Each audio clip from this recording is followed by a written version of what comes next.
क्या आपने कभी सोचा है कि इंसान का जीवन प्राचीन समय से लेकर आज 2025 तक कितनी गहराई और विविधता के साथ बदल गया है?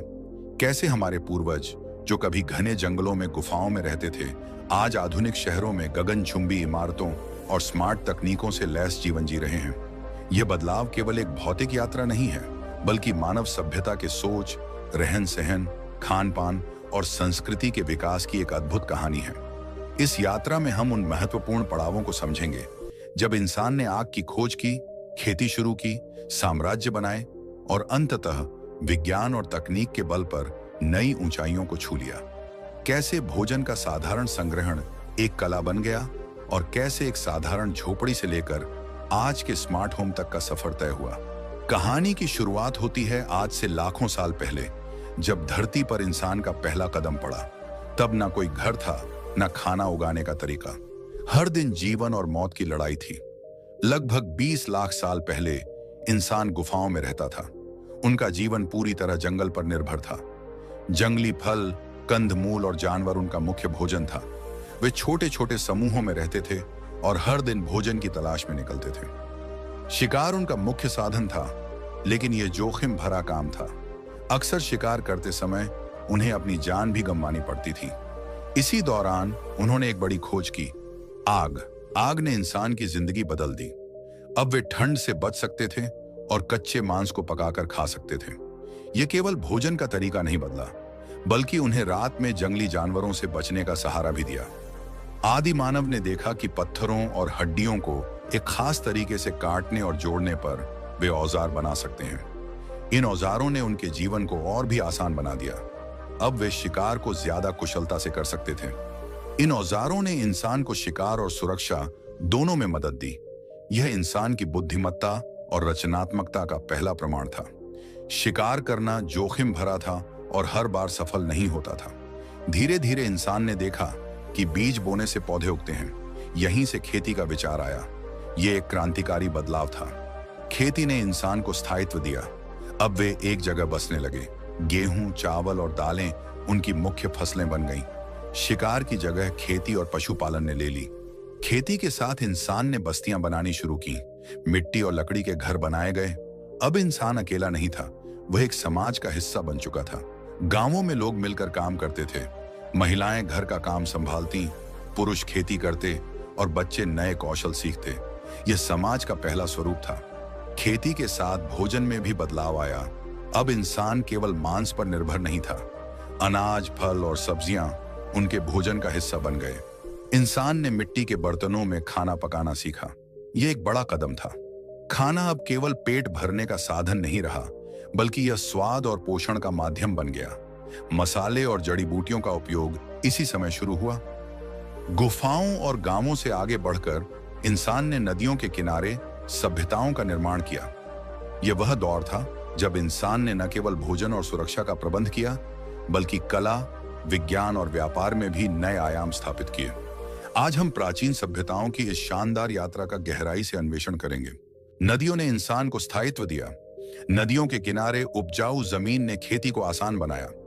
लोग यहां बसने लगे और सभ्यताओं का आरंभ हुआ। नदियां केवल भोजन का स्रोत नहीं थीं, बल्कि व्यापार और संस्कृति का भी केंद्र थी। मिस्र में नील नदी, मेसोपोटामिया में टिग्रिस और यूफ्रेटिस और सिंधु घाटी में सिंधु नदी ने इन सभ्यताओं को एक नया रूप दिया। मिस्र की सभ्यता, जिसे नील नदी की देन कहा जाता है, प्राचीन दुनिया की सबसे उन्नत सभ्यताओं में से एक थी।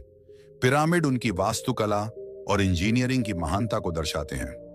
यहाँ के लोग गेहूं और जौ की खेती करते थे। उनका मुख्य भोजन रोटी और बियर था। फराओ को भगवान की तरह पूजा जाता था और मम्मीकरण के जरिए शवों को संरक्षित किया जाता था। यह उनकी आत्मा के पुनर्जन्म की मान्यता को दर्शाता है। मिस्र के खगोलविदों ने कैलेंडर बनाया, जो आधुनिक समय में भी इस्तेमाल होता है। यह सभ्यता विज्ञान और कला के क्षेत्र में अद्वितीय थी।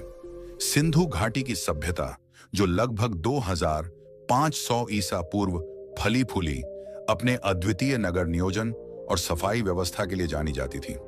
यहाँ के लोग घरों में जल निकासी के लिए उन्नत प्रणाली का उपयोग करते थे। सिंधु घाटी के लोग मिट्टी के बर्तन, आभूषण और कपास के कपड़े बनाते थे। उनके मुख्य भोजन में गेहूं, चावल, मछली और फल शामिल थे। यह सभ्यता व्यापार में भी माहिर थी। उन्होंने मेसोपोटामिया तक अपना सामान पहुंचाया और शांति से जीवन बिताया। मेसोपोटामिया, जिसे सभ्यताओं का पालना कहा जाता है, दुनिया की पहली लेखन प्रणाली का जनक था। सुमेरियन लिपि के जरिए उन्होंने अपने ज्ञान और घटनाओं को दर्ज किया। यह सभ्यता व्यापार और खगोल विज्ञान में भी उन्नत थी। अनाज, खजूर और मसाले उनके मुख्य व्यापारिक उत्पाद थे। मेसोपोटामिया के खगोलविदों ने ग्रहों और तारों का अध्ययन किया और गणितीय सिद्धांतों का विकास किया। प्राचीन सभ्यताओं ने कला, साहित्य और संगीत को भी समृद्ध किया।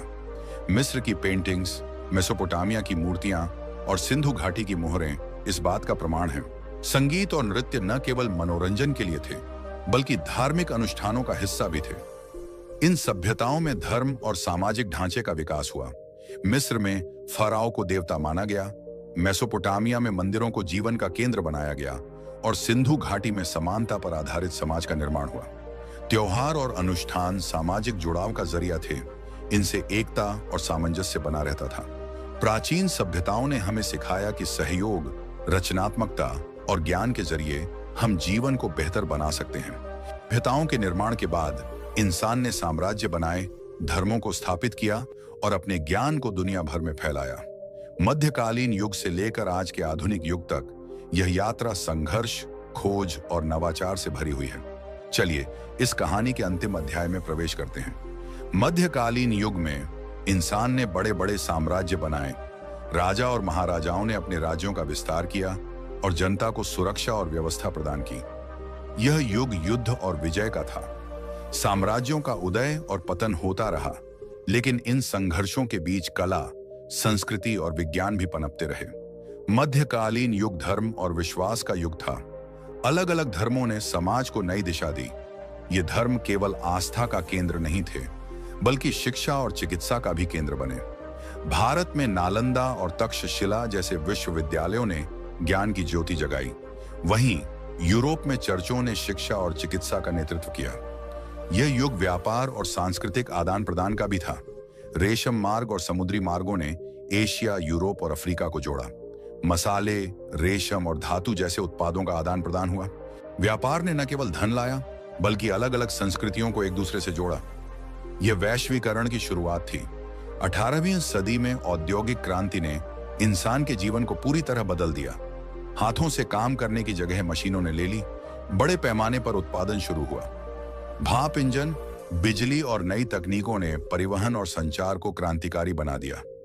यह वह समय था जब इंसान ने विज्ञान और प्रौद्योगिकी के जरिए अपने जीवन को तेजी से बदलना शुरू किया। 19वीं और 20वीं सदी का समय स्वतंत्रता और समानता के संघर्ष का युग था। दुनिया भर में उपनिवेशों ने स्वतंत्रता के लिए संघर्ष किया। भारत, अफ्रीका और एशिया में नई नई स्वतंत्र राष्ट्रों का निर्माण हुआ। स्वतंत्रता ने लोगों को उनके अधिकार दिए और राष्ट्रों ने लोकतंत्र, कानून और समानता पर आधारित समाज का निर्माण किया। आज का युग विज्ञान और तकनीक का है। कंप्यूटर, इंटरनेट और आर्टिफिशियल इंटेलिजेंस ने इंसान की जिंदगी को पूरी तरह बदल दिया है।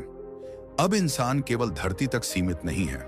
अंतरिक्ष में कदम रखकर उसने नए संसार की खोज शुरू कर दी है।